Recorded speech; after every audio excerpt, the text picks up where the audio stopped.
Bismillahirrahmanirrahim. Assalamualaikum warahmatullahi wabarakatuh. Alhamdulillahirabbil alamin. Alhamdulillahilladzi lam yattakhidh walada wa lam yakun lahu syarikun fil mulki wa lam yakun lahu waliyyun minadh-dhulli wa kabbirhu takbira. Allahu akbar. Asyhadu an la ilaha illallah wahdahu la syarika lah wa asyhadu anna Muhammadan abduhu wa rasuluh. Allahumma salli wa sallim wa barik ala Sayyidina Muhammadin wa ala alihi wa sahbihi wa sallim. Subhanaka la ilma lana illa ma 'allamtana innaka antal alimul hakim. Allahumma 'allimna ma yanfa'una wanfa'na bima 'allamtana wa zidna ilma. Rabbana la tuzigh qulubana ba'da idh hadaitana wa hab lana min ladunka rahmah innaka antal wahhab. Saudaraku yang dimuliakan Allah, kita lanjutkan kajian kita membahas tentang sifat-sifat Allah, karena kita beriman kepada Allah, mentauhidkan Allah dan meyakini bahwa Allah memiliki sifat-sifat yang sempurna yang tidak menyerupai dengan sifat-sifat makhluk. Kita telah membahas pada pertemuan sebelumnya tentang sifat-sifat Allah, mulai dari sifat wujud Allah, kemudian sifat qidam baqa Allah, dan mukhalafatul hawadis, qiyamu binafsihi, dan juga sifat wahdaniyah. Sifat-sifat ini adalah sifat yang kalau diklasifikasikan dalam ilmu tauhid, ilmu aqidah, itu adalah sifat yang namanya sifat salbiyah, atau sifat yang menafikan segala sesuatu yang tidak pantas pada Allah Subhanahu wa ta'ala. Selanjutnya hari ini kita melihat kepada sifat yang diistilahkan dengan sifat ma'ani, artinya sifat yang dia ini memberikan makna tambahan secara pemahaman, ya, memberikan makna tambahan kesempurnaan pada zat Allah Subhanahu wa ta'ala.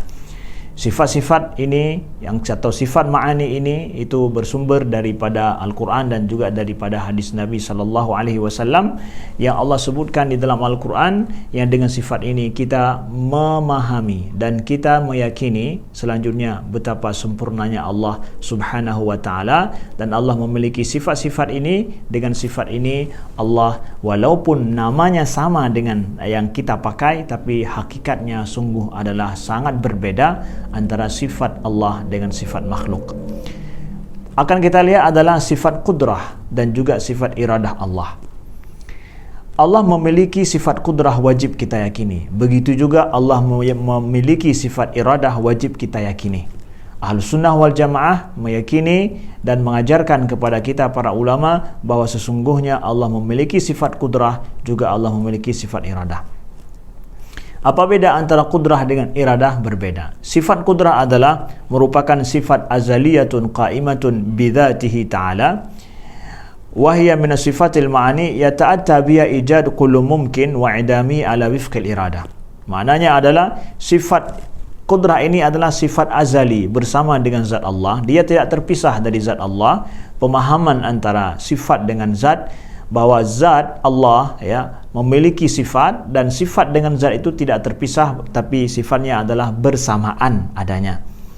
Saudaraku yang dimuliakan Allah, jadi qudrah, dengan qudrah Allah menjadikan segala sesuatu, ya, yang sifatnya adalah mungkin, kemudian sesuai dengan iradah Allah Subhanahu wa ta'ala. Jadi ini adalah sifat azali, azali bersama dengan zat Allah. Zat Allah sejak kapan ada? Enggak ada istilah sejak kapan. Tapi zat Allah tidak ada permulaan bagi adanya zat Allah.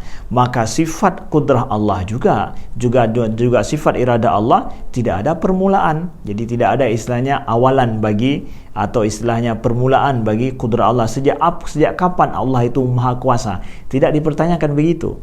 Tapi kuasa Allah bersama dengan zatnya, kalau zat Allah tidak dipertanyakan kapan ada, maka qudrah iradah Allah juga tidak dipertanyakan sejak kapan Allah berkuasa, sejak kapan Allah memiliki iradah atau memiliki kehendak.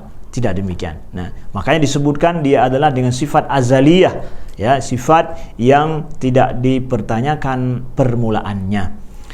Dia bersama dengan zat Allah. Dengan sifat qudrah ini Allah menjadikan segala sesuatu yang mungkin secara akal, bukan yang mustahil, bukan juga yang wajib, ya. Artinya mustahil tidak masuk akal, ya. Mustahil tidak masuk akal. Sedangkan yang wajib istilahnya adalah yang mestinya ada, yang mustahil dia tidak ada. Itu namanya wajib. Gimana makna daripada ini? Saudaraku yang dimuliakan Allah, Allah menjadikan segala sesuatu yang wujud ini dengan kudrahnya.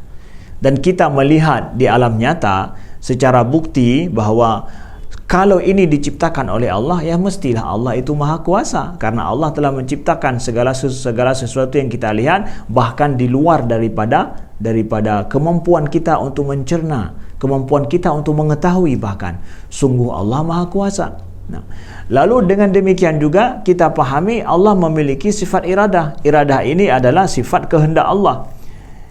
Allah tidaklah sifatnya terpaksa, tapi Allah berkehendak dalam menciptakan segala sesuatu dengan kebebasan, dan tidak ada yang membatasi daripada kehendak Allah Subhanahu wa taala. Lalu kita lihat dalil daripada Al-Quran, innallaha ala kulli syai'in qadir. Banyak sekali ayat yang bercerita tentang maha kuasanya Allah. Begitu juga awalaysa alladhi khalaqas samawati wal ard biqadirin ala ay yakhluqa mislahum bala wa huwal khallaqul alim, dalam surat Yasin yang biasa kita baca. Bukankah Allah yang telah menciptakan langit dan bumi, ya, biqadirin ala ay yakhluqa mislahum, juga mampu untuk menciptakan yang semisal dengan mereka. Jadi Allah mempertanyakan, Allah menyatakan bahwa Allah mampu untuk menciptakan. Allah qadir, punya sifat kudrah. Nah, ini ayat banyak sekali dalam Al-Quran. Kita baca, kita akan dapatkan setiap saat itu Allah menyatakan dirinya Allah maha kuasa. Nah, selanjutnya saudaraku yang dimuliakan Allah, kalau seandainya Allah tidak kuasa, maka Allah ajiz. Ajiz itu adalah tidak mampu, dan itu mustahil, itu sifat kurang. Kita telah menyatakan bahwa Allah mesti memiliki sifat sempurna yang baik, sedangkan lemah itu bukan sifat Allah. Jadi mestilah Allah maha kuasa dengan demikian. Itu dalil secara logikanya sedikit supaya kita memahami sifat Allah ini dengan ada dasar yang pasti. Nah, lalu kemudian sifat Allah ini, ya, kudrah, Allah kuasa dengan satu sifat. Artinya bahwa kekuasaan Allah ini cukup dengan satu sifat daripada kudrah. Allah menciptakan segala sesuatu sesuai dengan kehendaknya. Satu. Yang kemudian perlu dipahami nuktah yang selanjutnya, kudrah Allah ini berhubungan dengan yang mungkin. Gimana maksud mungkin? Mungkin secara logika, mungkin secara akal.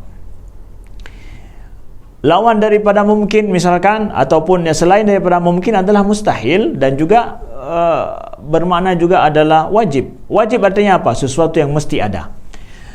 Kalau kita pertanyakan begini, dikatakan bahwa sifat Allah itu berhubungan dengan segala yang mungkin, ini adalah menjawab pertanyaan yang sering orang tanyakan. Apakah Allah mampu menciptakan Tuhan yang semisal dengannya? Ya. Kalau Allah mampu, berarti telah menciptakan Tuhan yang lain selainnya. Kalau seandainya tidak mampu, dianggap dia itu adalah lemah. Apakah demikian? Tidak. Kita katakan bahwa kudrah Allah itu berhubungan dengan sesuatu yang mungkin. Kalau Allah menciptakan Tuhan lain, itu mustahil. Ya, mustahil pada Allah, karena akan mencipta adanya sekutu bagi Allah, dan Tuhan itu juga tidak akan jadi Tuhan. Kenapa? Ya diciptakan juga, jadi sama seperti kita. Sesuatu yang mustahil, ya, tidak berhubungan dengan sifat kudrah Allah Subhanahu wa taala. Begitu juga apakah Allah menciptakan dirinya, mampu menciptakan dirinya? Allah itu wajibul wujud. Maka dia tidaklah, ya, tidak perlu untuk diciptakan. Itu maknanya sifat Allah hanya berhubungan dengan yang mungkin secara logika, tidak berhubungan dengan yang mustahil, dan juga tidak berhubungan dengan yang sifatnya adalah wajib. Begitu saudaraku yang dimuliakan Allah, sedikit yang perlu kita pahami tentang sifat kudrah. Adapun tentang sifat iradah adalah, iradah Allah itu adalah sifat yang azaliyatun, azaliyah juga, zaidah ala zat, dia berbeda dengan pemahaman zat, ya, yang menunjukkan pada kesempurnaan zat Allah, yang dengan sifat iradah ini Allah menentukan sesuatu yang boleh berlaku pada makhluknya. Ya.